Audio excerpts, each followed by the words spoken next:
Hi, everyone. Welcome. My name is Erik, and I work for the government. I do so in the best possible sense. That's a dangerous word to say sometimes in some rooms. I work at the Mass Cultural Council. Thank you for being here. The first thing I'm going to ask you all to do is come way up here, because at the end of this, we designed this to be an interactive session, and we came into a room that is the size of Shea Stadium.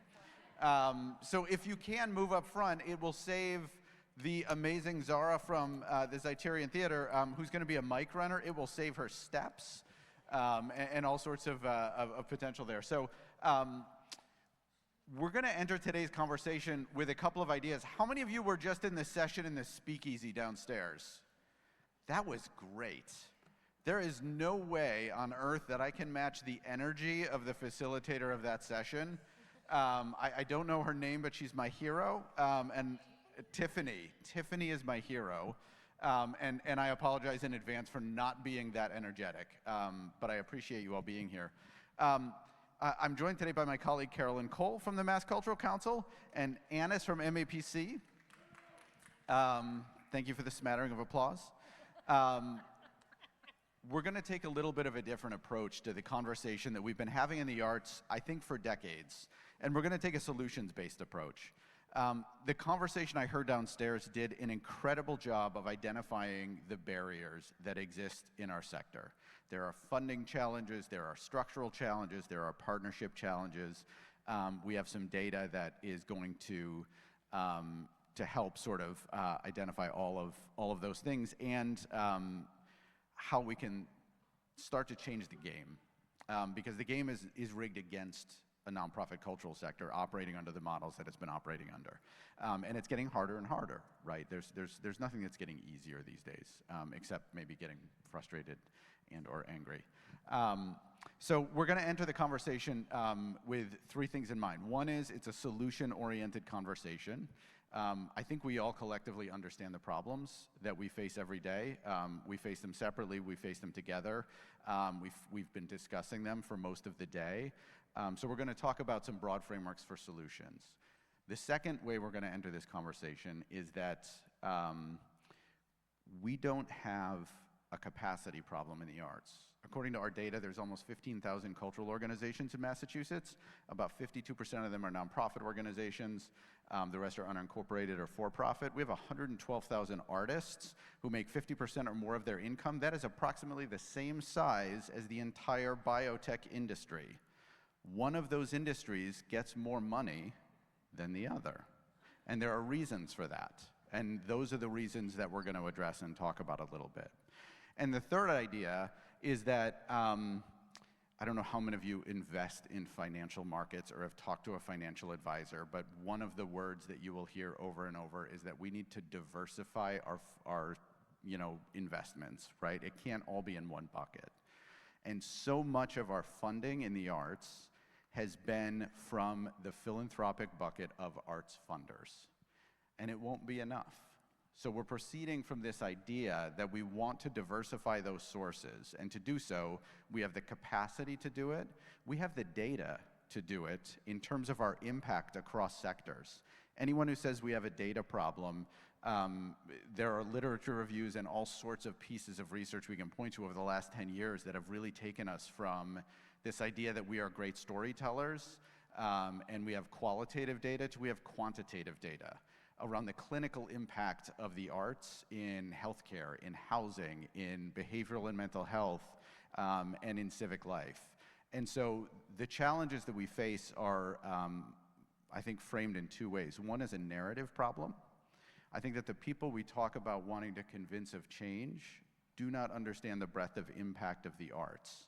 And that's not necessarily something that we achieve through advocacy, it's something we achieve through relationships. It's something that goes along. All the greatest research in the world will not move things unless it is attached to a relationship or a decision maker. I'm a data geek through and through. You will find out by the end of this presentation I'm a complete and utter nerd. And I also value the fact that that is the language of so many of the other sectors that we need to be speaking with.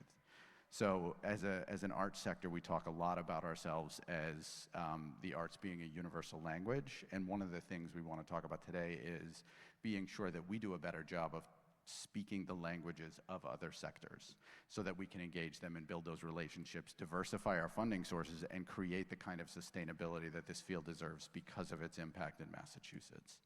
So we're going to do that in a few ways. We're going to talk about health. We're going to talk about housing. We're going to talk about a lot of community development, and we're going to talk about workforce development. All of this is to say there is money out there now for arts organizations that we have not yet taken advantage of. More than 99.95% of the public state budget in the Commonwealth of Massachusetts goes to places other than the arts. 99.95% goes to other places. So that means we need to be in those places. So raise your hand if you believe that the arts have an impact on people's health. Put them down. Raise your hand if you've been to a healthcare conference in the last 6 months. This is our challenge. I see about 3 or 4 hands. This is where we have an opportunity. There are policy issues, there are legislative issues, but where we start, the most fundamental piece of making change is by building relationships with people in other rooms. So the first example of how we did this is with arts prescriptions. How many of you are familiar with arts prescriptions? Yeah, so Massachusetts is the only state in the country that has 2 health insurance companies that are paying for arts experiences as a part of patient care treatment plans. In addition, there are 5 clinics at Mass General Hospital. The Department of Public Health has invested, and the Opioid Relief Fund has invested. How many of you are familiar with the Opioid Relief Fund? Okay, so this is one of the biggest opportunities for funding that exists right now. We've all heard about the opioid pandemic. The Relief Fund was created by anyone who was involved in the creation and distribution of opioids. So it's a lot of private companies, the Sackler family being a huge one. 60% of those dollars go to the state and 40% go to municipalities. By 2038, at the end of this opioid relief fund, that 40% at the municipal level will equal approximately $90 million. And Massachusetts is the only state in the country right now that has approved the use of arts prescriptions as part of that $90 million. So you can go right now to the RISE Massachusetts website or to the Bureau of Substance Abuse Services at the Department of Public Health and find out how much money your municipality has and go talk to them. We have reached out this year to every single contact, the municipal contact, in Massachusetts and introduced them to this concept and to the fact that they can use it in the arts. How many of you have seen Parks and Rec? The response has been kind of like that. What's happened is in some towns, there has been a transfer of a significant amount of dollars immediately to the local cultural council to say, go and do this. In other towns, it has been, we don't know what we're going to do with this money and we're still trying to figure it out. There's an entry point for us in all of those places, right? There's an entry point for the arts to go and have those conversations with public health officials. Sometimes these funds are held at sheriff's offices, sometimes they're town administrators. The town of Franklin, Massachusetts became the first to implement this last year at a significant scale, and it was just people making things happen. And that precedent that they set opens the door for all of us. So I encourage all of you, if you believe that the arts can have this effect, go and talk with those municipal officials, find your way. The names and contacts and information are all publicly available. And again, $90 million by 2038. That does not mean going to a funder. That means going to have a conversation and build a relationship that utilizes what you know and what you have to draw those funds. Can we go to the next slide? Downstairs, we talked a little bit about workforce development. This is another huge area of opportunity for people to take a look at. There was a really interesting story told downstairs about MassHire. So MassHire has 16 regional workforce development boards. that distribute funds similar to like what we do with local cultural councils. So we have an allocation of funding. We re-grant that money to 329 local cultural councils, and then they fund locally. The Executive Office of Labor does the same thing. There are 16 of those plans. The arts and culture are actually mentioned in all of those plans. I know this because I read them. It was torturous, but I read them. But they're not listed as like the big priorities like we heard, like construction or advanced manufacturing and things like those. They're listed in sections that say other priority areas. The way to fix our access to those those local workforce development dollars, again, is not necessarily by advocating to our legislature or looking for a policy change. It is literally a memo that would come from the Executive Office of Labor that says, prioritize these funds, or it is you working with these people on the ground to demonstrate that value. And the Mass Cultural Council has an enormous body of literature and research around our impact in workforce development. At the same time, the Commonwealth Corporation is a quasi-public agency. I'd love to pretend I know what that means, but I don't. But what I do know is that they execute the priorities of the Executive Office of Labor. And they have one fund called the Workforce Development Training Fund. They have a total of 6 grant programs, but they have one called the Workforce Development Training Fund that is more than 3 times the budget of the Mass Cultural Council. They just announced a round of grants. It's just over $100 million. We've done a webinar with them to talk about eligibility. It's a little gnarly. Those applications are really difficult. But when we talk about professional development, the language the Commonwealth uses is workforce development. And so our field is full of people who are learning how to do their jobs and then evolving what those jobs are. There is money available to help to do that, and there is money available for young people. There are specific funds around youth and social justice to help those non-college pathways. We have an incredible ecosystem of education, as we know, but we also have this remarkable ecosystem of out-of-school time creative youth development organizations that paid $3.9 million to young people. That is job training, yet we are not yet accessing all of those funds. In addition, we worked with the Tufts UEP program to make recommendations for how a creative workforce pipeline might develop. I think, again, there's a narrative challenge that we're up against where we prioritize an innovation economy in Massachusetts. We're an eds and meds economy. They talk a lot about biotech and not about us. But in 2023, the World Economic Forum identified creativity as the #1 skill across all industries that employers are seeking. The #1 skill. That is a skill that our field develops. And that's not to say everybody needs to go run and do business, but there are some people who want to be creative people in a lot of environments. And that's a narrative challenge that I don't think has necessarily been incorporated into some of those things. So again, these are individual relationships that we can develop to try to move the course. Mass Challenge is also, they're a nonprofit 0% incubator. We've worked with them on a project called Creative Advantage to really understand the perspectives of people in industry and people in our sector and the disconnect and the connections between the two, to understand how we become part of that workforce, how we enter into this field and think about ourselves in a different way. And then finally, in higher education, what's really interesting, I heard talked about downstairs, was this idea of our graduates from higher education, 93% of them want to stay here, and only 39% do.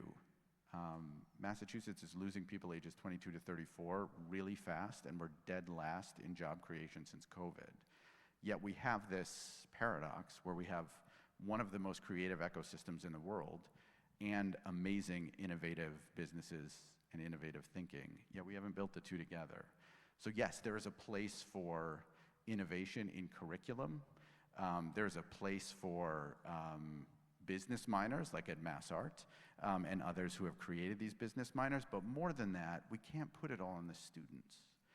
We're a place, we're a sector that when a student graduates, so often more than 75% of students are self-employed at some point according to the Strategic National Arts Alumni Project. So a student graduates from the arts and they end up being their own finance, own marketing, own artistic, and sort of accounting all at the same time. Whereas so many fields have built connections and pipelines for students to graduate and go into, directly into employment. And so I think structurally, there's progress that we can make together to think about the ways that we connect this incredible talent and ecosystem with those opportunities, right? So it's not all on students, it's not all on college faculty, it's on this whole ecosystem together. So it's a way to structurally think about it. We've been convening higher education for the last for the last year and have really arrived at some key ways to do that. Finally, not finally, but housing and community development is another area that is, there's an incredible amount of investment that is fragmented across a lot of different sectors. I will say really briefly that there has been a huge investment in creative placemaking grants that could be in excess of $5 million this year for artists and for our programs. But I am no expert in that at all. So I'm going to hand the mic over to my colleague, Carolyn Cole, to talk through some of that. I don't know, expert's a little heavy. I'm also just going to take a moment to acknowledge the fact that we've been talking so much about, oh, can you go back to that last one? Sorry. Thank you. I really need that. Creative workforce pipelines and transferable skills. And I can't help but acknowledge that for my entire life, I've been on a stage with a microphone doing this, and it's been to signal, you know, to a band behind me that one more round and the song is over. Now I'm up here like, next slide, please. So I was still, yeah, oh, not yet, sorry, I still need that one. I tell my parents I still like sort of giggle internally when I'm at, you know, Ashburton Place and EOED's office, you know, informing economic development policy for the state and demanding they include cultural districts and creative entities and institutions. And yes, I have a music and theater degree, so there you go. Thank you, I got a snap. So for years I worked, because I needed multiple jobs, with local municipal government in a community development department, and I learned quick how to be resourceful, and so that informs a lot of the things that I do here. The city at the time I worked for was contemplating receivership, and so it was like, all right, time to get smart and creative. And so that's sort of how my work at the agency started. I'm Carolyn. I'm the Special Projects Manager for Advancement for Mass Cultural Council. I also facilitated the Cultural Districts program for a number of years there. Oh God, I love it. I love the work and I love the program. What I want to talk about real quick is housing and community development, and only because for the past few years specifically, organically, these things just start to really not seep into our work like they've never been there, but find a more pointed direction in the work that we're doing, it really organically and naturally. So a lot of housing agencies and offices came to us this year and said, we have funds and we want to do creative placemaking projects. Hello, thank you. So that's how those conversations started.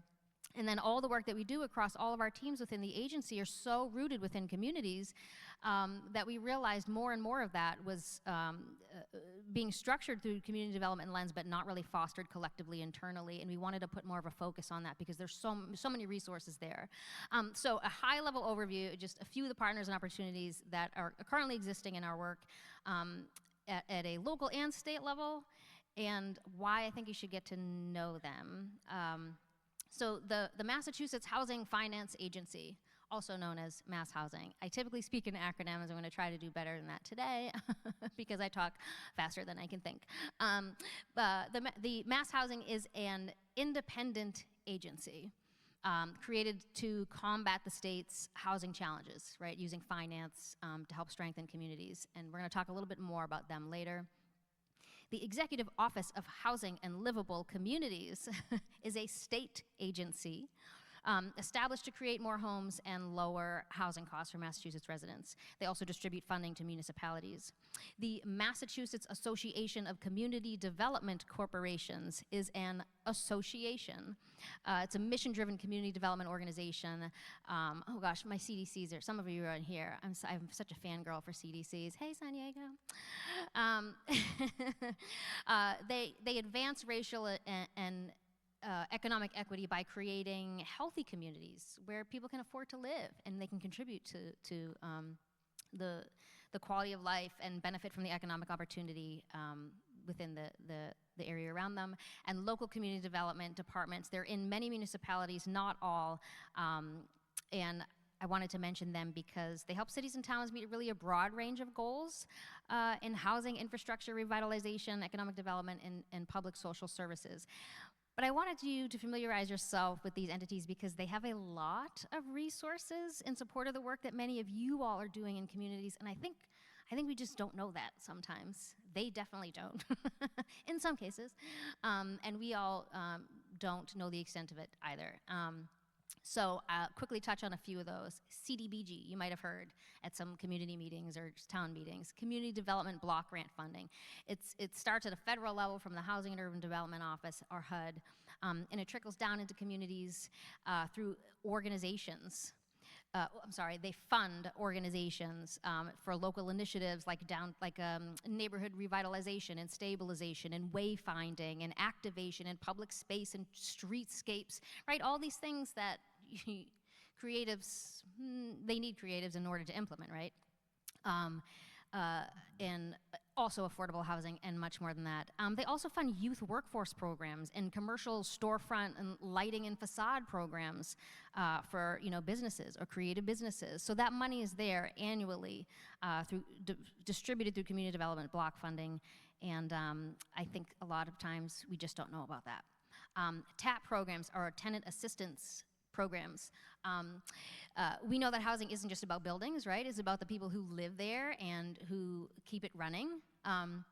TAP programs, they provide housing stability to strengthen communities through trainings and programs or activations, and they're all centered in arts and culture, education, and wellness. And Mass Housing is currently seeking some new TAP vendors, and so I'm going to give you a big old QR code later that's going to cover the entire back of this stage, and that's going to take you to a page with all of that information. But a great opportunity for creative individuals or organizations that want to work with communities. Creative placemaking grants, Erik already hinted to that. Mass Housing reached out. They offered a grant this year in support of creative placemaking. One of our CDCs got it, North Shore CDC, right? Woohoo! They offered $150,000 worth of creative placemaking grants and to partner with your local creative organizations. And also the Executive Office of Housing and Livable Communities is in the midst of offering creative placemaking grants as well, up to a total of possibly, we're hoping, $4.9 million. So we're talking about $150,000 to almost $5 million to implement creative placemaking projects in your communities and really work with groups that are focused on belonging and who need you. And the last one is CDC collaborations. Can I say enough about CDCs?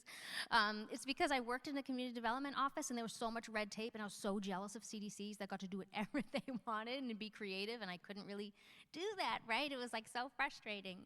Anyway, so they foster those inclusive neighborhoods through creative strategies that aren't really present in a lot of development entities. And so, like arts partnerships with CDCs, they really help tell the story of fostering the history of a place, but also, building on the growth and sharing that together.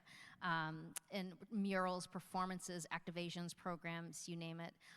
They also, there's something called here we go, another acronym, a Community Investment Tax Credit, or a CITC program that's within the state legislature. In partnership with MASSCreative and with Housing and Livable Communities. They offer, at one point it was $15 million annually to the CDC membership across the state and that funding, with that funding, they implemented a lot of programs within their community or activations and projects, and partnered with their creative communities, creative individuals, creative organizations, and entities in order to do so. And so we've been working a lot more with them to tell their CDCs, hey, work with us, and vice versa.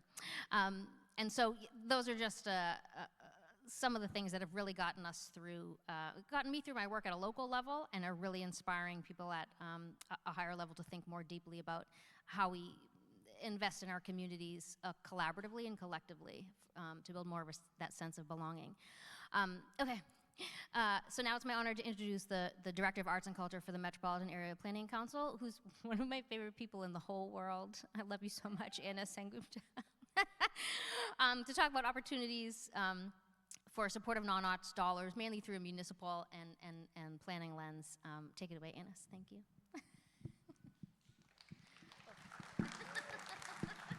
Thanks. Okay, good, this is on. Hi, everybody. I'm Anna Sengupta, and I'm going to actually just give you a second to like absorb all of that information. It's a lot. I work at a regional planning agency, and many of my colleagues and the other departments are constantly applying for these different funding programs. And as I try to learn about all of them, I also sometimes am like, oh my gosh, how am I going to learn how to do all of these different things? So We only have an hour, Anna. I know, we only have an hour. I actually wanted to just take one step back while you're sort of absorbing what you've heard, to reflect on some of the themes that I've heard over the course of this day, which is, and actually this whole week, I've been in New Bedford for 3 days, had lots of conversations with folks in the sector, and had a chance to reflect about many of the ways that we're bringing value to the Commonwealth through healing practices, through being community connectors, connecting to our ancestors, and acknowledging and building relationships with each other. And I say this partly because, the feeling is mutual, Carolyn.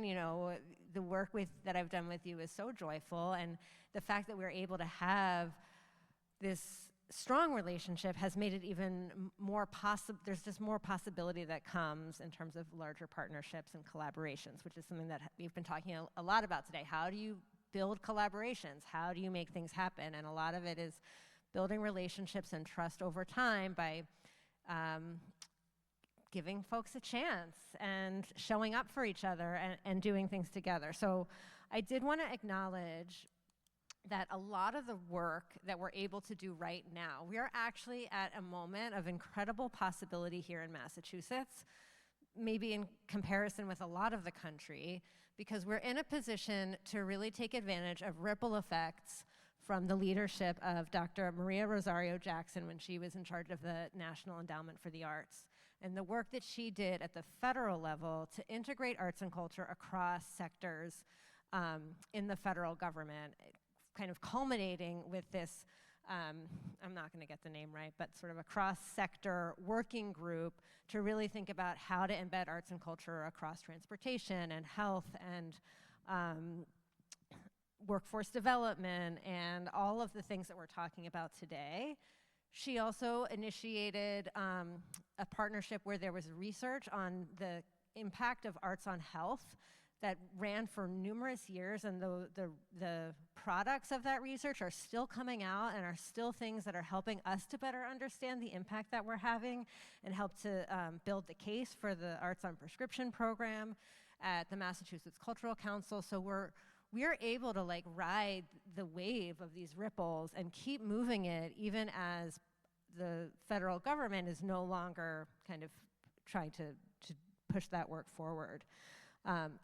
The other piece you mentioned, data, the work that she did to make sure that the U.S. Bureau of Labor was generating reports on the economic impact of the arts and culture sector by state, that research isn't that out of date yet, so we can still use some of that. But we have an opportunity here, especially with coming off the leadership that Michael Bobbitt showed of really his vision that Mass Cultural Council could be that connector. And you two up here are continuing that work, and the benefits of it are already being felt. The housing people coming to you and looking for your help, being able to like hold the relationships that were seeded and continue to grow them across the government, I think is just really important, and I want to kind of congratulate you on that and just make sure that everybody here knows that that work is happening, and we really are trying to build this foundation within the government for you to be supported in a different way than you have been previously. The other piece I forgot is the EPA funded an artist in residence program in 7 watersheds across the country, and one of them was in Massachusetts. The Mystic River Watershed Association still has their artist in residence practicing here. It's incredible. We're just like, we have this moment, and I hope that we can continue to work together to make the most of what's already been imagined into possibility. I mean, sort of like, it's almost like it was a temporary creative placemaking project at like intergovernmental council at the federal level. Like, okay, but it was real. It was like a real thing, and it can be again. So I hope we can like be present in that reality of the possibility that we can imagine ourselves into, and these things aren't that far off, and they're not impossible. And I also want to acknowledge that when we talk about equity in this world in general, you know, that's really a conversation and a pathway that has to be done inside and outside of systems. And this conversation is very much about like, okay, what can we do inside the system? We are in the system. The Metropolitan Area Planning Council is a government entity. We were created by an act of the state legislature in 1963. We are one of 13 regional planning agencies across the state. It's really our job, our charge is to help create a regional vision through planning processes and to serve our municipalities and help them do a little bit more to think beyond their municipal boundaries and also connect their work to the larger goals of the state. So you all live in a place that has is served by a regional planning agency. Ethan, are you still here? Yeah, Ethan Mellad is from CMRPC, yes. Central Massachusetts Regional Planning Commission? Council? Okay, one of them. We all have our own names. It's really fun and easy to figure out that we're all the same thing. But one of the things that we have is there's a state budget line item called District Local Technical Assistance, and this funds regional planning agencies to provide technical assistance to their municipalities. Our agency has an arts and culture department, and we really focus on bringing arts and culture planning technical assistance.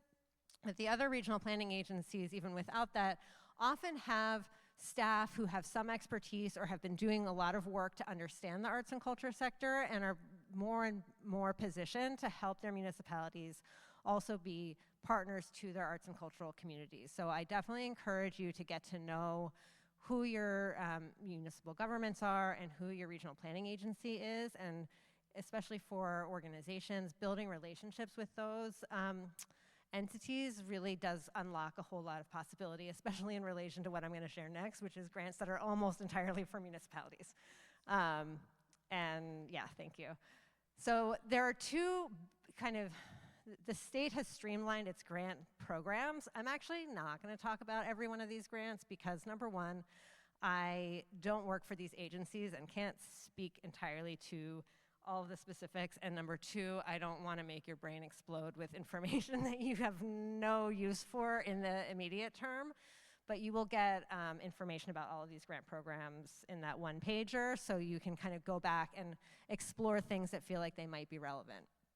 So there are two one-stop programs that the state offers, and that basically just means that there's one application system for a whole bunch of different grant programs that are oriented toward a kind of broader set of goals that the state has.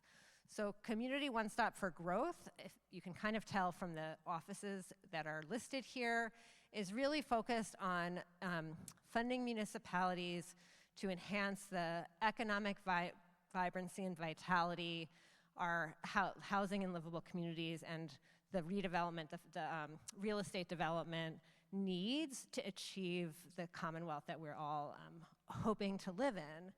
And I say that because it's really important to remember that these grant programs are about advancing kind of the Commonwealth's vision that we are all supposed to be like contributing to or informing for what we want to see in our municipalities.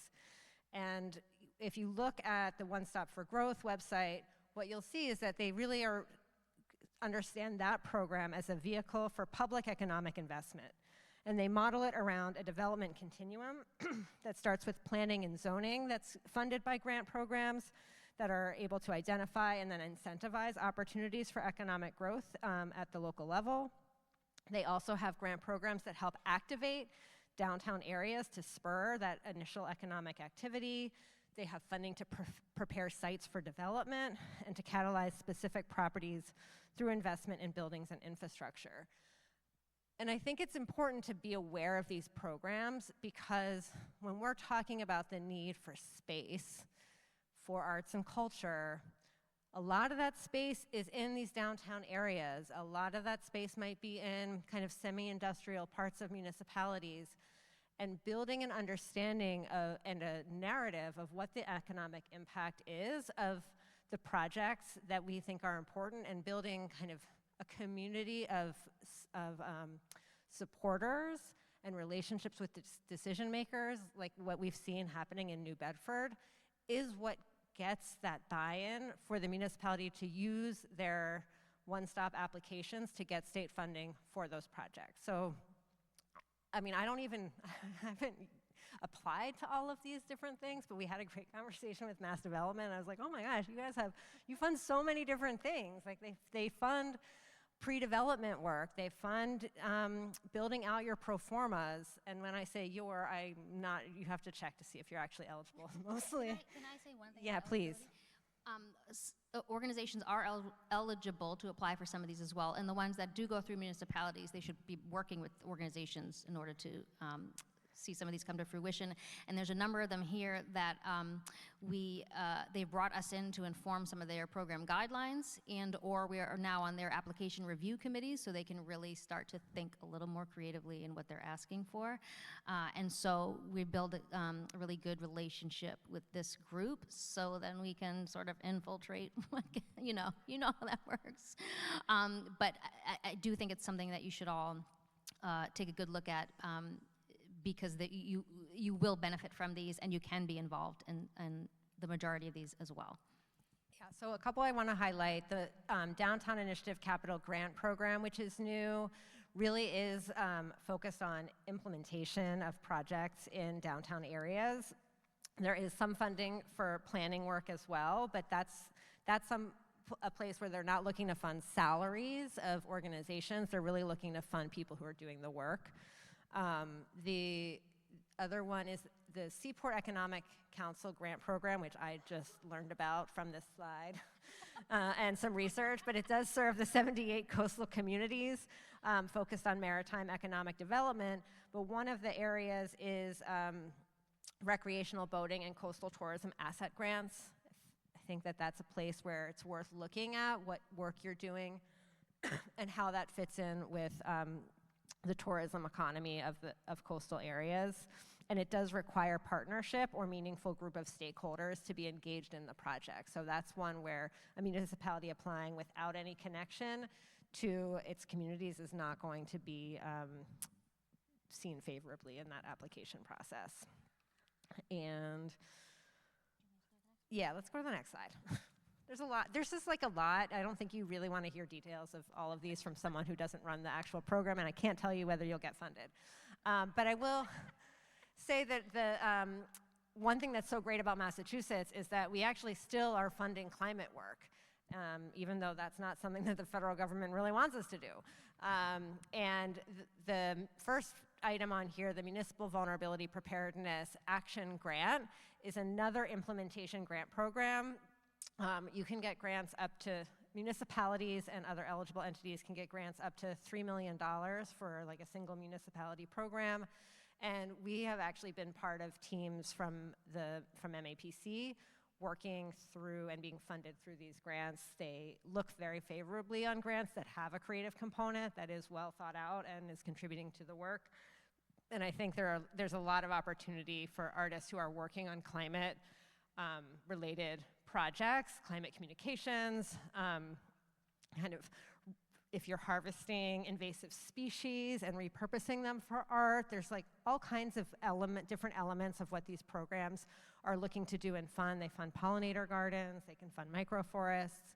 There's a lot of things that are being prioritized at the state level that may connect to your work in ways that you wouldn't necessarily think about. So that's one I would think is definitely worth looking at. And then EEA planning assistance grants can fund a wide range of climate planning work that's happening, and also open space and recreation plans.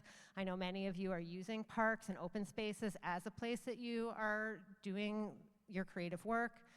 So making sure that your needs are being taken into consideration in those planning efforts is definitely something that I would encourage you to kind of get involved in if it's possible, and even say, like, if you have a connection with your municipal planning staff or municipal folks, just say, like, what if we had an art component in our application for these grants? And really think about how do we bring art intentionally into these programs with the goal of demonstrating the impact of that, that connection, so that as these programs evolve over time, they come to be about integrating arts intentionally, prioritizing artistic contributions to this work, so that even if they're not built for us right now, they're built for us better in the future, and that we're using our collective imagination to build ourselves the funding programs that allow us to do the work that we know is helping to build the place that we want to live. I appreciate you so much. So here's something to keep in mind, just broadly. You don't have to do this alone, and I think we're at the beginning of a more expansive vision of what the arts and culture can be in the Commonwealth of Massachusetts. And with that more expansive vision comes more funding opportunities than we're aware of. When we look only at arts philanthropy, it is really it's a huge struggle, right? And we'll live in an area of scarcity. When we start looking at the areas that the arts have outcomes in, I think that we have an opportunity to grow our sector to its full potential.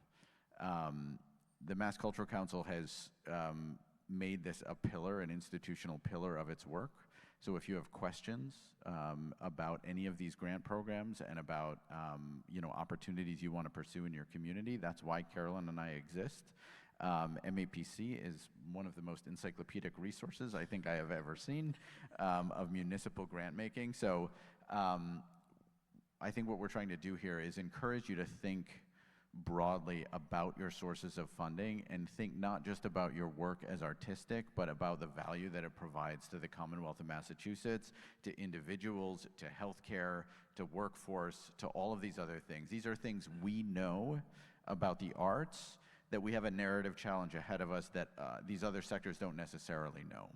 And the good news is that one of the things that I think about when I hear all of this is like, okay, how on earth am I going to have time to go do all of these things or research all these opportunities, right? How is this feasible? How is this a way forward? It gets easier as you get doing it, and what we found already in our first year is as we go out into the field and start creating these opportunities, they start coming to us. Organizations, government agencies. There was at one point the Department of Homeland Security was pursuing us because they thought that arts prescriptions was a domestic terrorism mitigation strategy. And turns out it kind of is, because radicalization happens in isolation. And the arts are a cure for social isolation. So all of these opportunities are part of a more expansive way of thinking about it, and the Mass Cultural Council is out there every day advocating on your behalf, and we want to be doing that with you and for you in order to find new sources of funding for your work as it grows. All right, so we got 10 minutes left. I was going to see if anyone had any questions. We were also going to run a workshop. Oh, so no questions? No. We were also going to run a workshop component if any of you had an idea and wanted to talk through something and get free technical support. And we have a plant in the audience with Mr. Peter Crew from Lowell, who's a spectacular person if you haven't met him. I'm thinking you want to start with, you'd rather just go into questions. Yes, excellent. You have a mic. Let's do it. Hi. Oh my God. So I have a two-part thing. One is that I'm an artist plus Art Lab Everett. Hi, Carolyn, you were the Everett liaison at one point. Oh, I was, yes, hi. Yes. Oh, I've never met you in person. I know. Hi. Anyways, the thing is that we have discovered, almost by accident, the leadership and the workforce development, and we've begun an arts apprenticeship program, and we're getting funding. Not enough, of course, ever. But the other piece you were talking about, I remember when Michael Bobbitt was, putting out all the information about art pharmacy, and I've been a little busy, but I kind of lost track of it, and I don't even know if we were signed up for it, but then I never heard anything.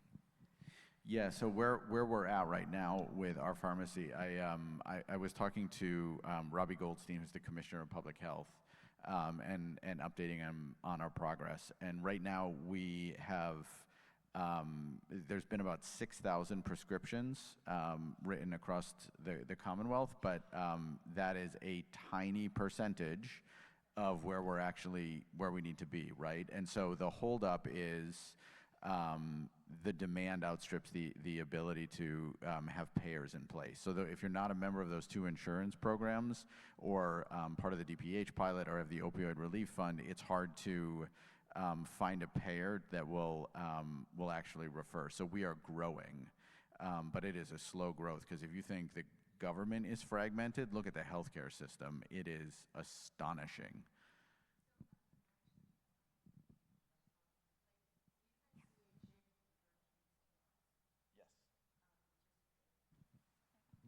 I don't want to monopolize, but I do have. We've had kids referred to us, and I didn't even know whether that was. I don't even know how to access information about art pharmacy. Yeah, we can talk offline about that. I can talk you through that. Thanks for all the alternative funding sources. I don't want you to have to speak to like eligibility or anything like that for these grants, but when we have things like festivals that sort of pop up but contribute to a sense of place and cultural development, is there anything that really applies to the venue rental fees that, I find are a huge portion of our budgets when we're putting together events? I would say think less about the venue rental fees and think more about the outcomes of your festival. So if the outcome of your festival has to do with creating community, it has to do with alleviating social isolation. Social isolation has the same impact on your health as smoking 15 cigarettes a day.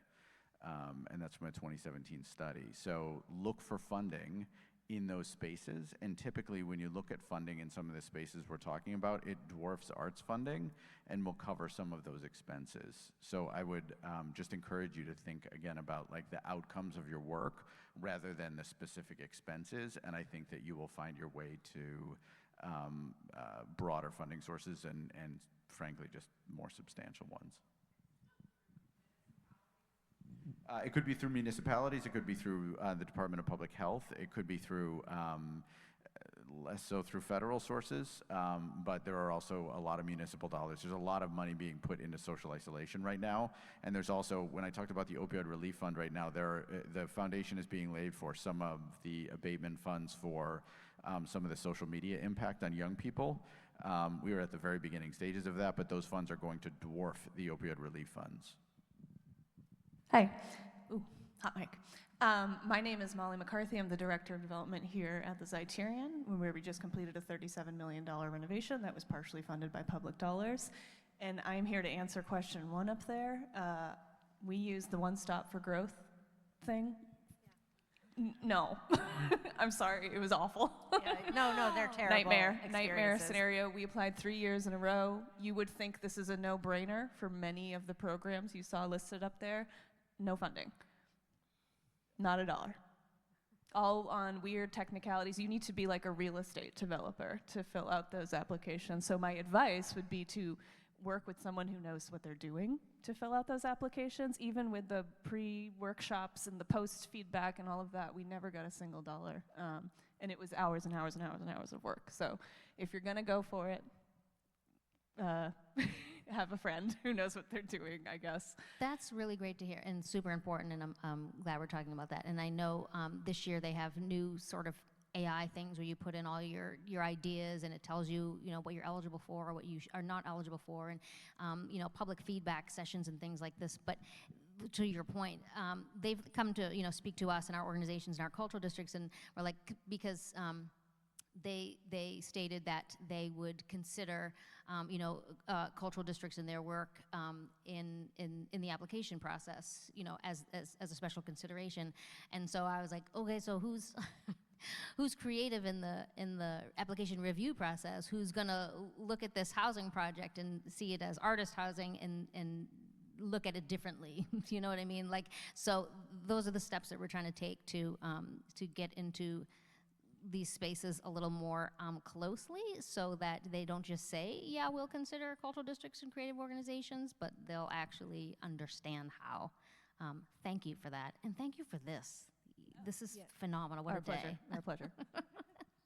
And I would just add, I mean, we've had similar experiences, honestly, at MAPC, especially on like cultural facility applications. We're not like a real estate development organization, but one thing I thought was interesting about Mass Development is that they do have these like technical assistance planning grants that cover things like pro formas, and I've never tried to take advantage of that, but I'm curious whether there's some elements of the system that could be like scaffolded together to help build a stronger case for it. And honestly, even from the planning grants, it's time consuming, and it often takes multiple years of just building out projects with municipalities, and sometimes multiple applications before it gets funded. So I'm not saying this is something that like you all should like start doing, spending all of your time doing, but just to know that these funding sources are there, and there are some people out there who are interested in trying to help get some of this stuff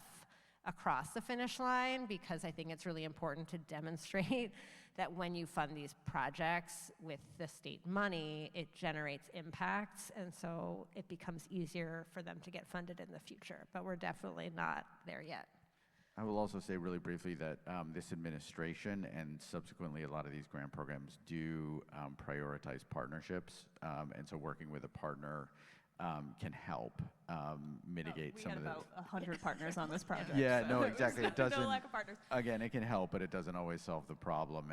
And we've had some openness and good conversations with the Commonwealth Corporation. Like, I think the arts community has done a phenomenal job of making grant applications more accessible. I don't know that that has happened across all of state government. I'd love to apologize on behalf of the Commonwealth of Massachusetts for that, but I can't do it. So I'll take it. I'll take it. but there are more to do. I do want to say, like, we're a city-owned building operated by a nonprofit organization, right? So that makes things super complicated. So as people who get to be in the rooms with the people building these things, taking that, we're not the only one. There's quite a few of those setups in the state. So taking that into account when it comes to decision making, because no one could agree who should apply. Right. Is it us? Is it them? They didn't want to do it.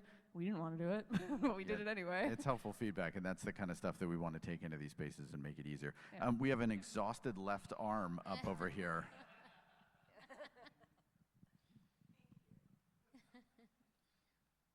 Hi, my name's Rhonda M. Fazio. I'm an artist here in New Bedford. I've been here for 25 years. I've seen the whole transition. I'm independent. I have a little space downtown. I'm also I'm the chair of the Global Cultural Council, and my biggest argument always is why it's difficult for individual artists to go after money like that. How can it be easier? What advice do you have? One of the things I come across on the LCC is that everyone can apply equally for the LCC grants, nonprofits and individual artists and people out of town. But individual artists cannot go after certain grants. I find it very unfair, and it is my argument every time I'm talking to the state about it. I love the Mass Cultural Council. I am a recipient as well as an advocate for it, but that is a serious always has been concern the entire time I've been an artist. Difficult. Yeah, and thank you for staying the course Yes, first. always. I think passion drives us, and sometimes we think it has an expiration date, but it doesn't for some. One of the technical reasons that the state doesn't fund artists is it is really, really hard to pay individuals. And it's a crappy excuse, but it's a real excuse. In terms of individual artists, too, one of our teams at the Mass Cultural Council is really focused on expanding business opportunities for artists. We have a project right now with the Mass Lodging Association, the Mass Restaurant Association, trying to sort of expand the base for customers who will be, restaurants and lodging facilities that will be paying artists. I think the Mass Convention Center and some of those spaces have literally miles of it. When we talk about regional transportation and the MTA, we can humanize transportation with art. And so I think that the work to be done is in creating bigger markets for the work that you do. And that's our job. Your job is to do exactly what you're doing. Our job is to create a bigger marketplace for it so that you can have a thriving business, and it is something that we're looking at every day. And we have a team of incredible people that are focused on that as well. I put this up behind us because we're technically done here, but we're not done here. We'll never be done here. But this takes you to the page. It's like a one-pager of a lot of the things we talked about today. It goes right to our website. And just to your point, also on our website, you'll find that we're really starting to flesh out these like resource guides and these support networks and things, starting and maintaining a creative business and working with your restaurants and lodging associations and other local businesses and just things like that. There's just this sort of touch point. I mean, all the housing entities that reached out and they say, oh, yeah, we have these tap vendors. And we're like, oh, where do you find them? Don't you know that we have an entire sector of 112,000 people that might want to be your tap vendor? And so that resource is also up there as well. They exist, and we're just hoping to help start and make those connections. Yeah. I think that's about all the time we have. Wait, no, Anna's. Oh, yeah. I just want to say one thing, which was an observation I had. We started an arts and culture department at MAPC in 2016, 2017, and we started it with an artist in residence program, and we had 2 artists go through that program, and they were paid employees with benefits and all of that, and that was transformational for the agency because it meant that the agency had to adapt its internal processes to serve its staff, not try to manage across a consultant relationship. And we worked through our position on copyright, and we worked through how you contract with actors, because one of our artists in residence was a movement artist and a performance artist. And there were a lot of things that actually shifted internally when an artist became part of the government. And I know that there's been talk of trying to have artists in residence in the Commonwealth. And I do think that's one of the benefits of doing something like that. Certainly it's not everyone's gonna get to have that position, but it forces the government to really understand how it interfaces with individuals and not just with, it's honestly not good at even small organizations. It's set up to work with large, well-researched organizations with their own legal department. And so helping the Commonwealth become more humane and more responsive, I think, is an exercise in kind of forcing them to confront it to themselves, within themselves. So I think our parting words for you are, this is not easy, this is uphill work, but the expansiveness and the potential that we have to grow and diversify the support system for your work is enormous, especially in the Commonwealth. It takes hustling. And so the ask leaving this room, to the extent that you're able, show up in new rooms. Sit in the front, make yourself seen and make yourself heard, and continue doing this over time, and know that we are doing it with you, and we're doing it as often as we can so that the opportunities don't become so obtuse and inaccessible, but the arts become integrated into the decisions that are made in the Commonwealth.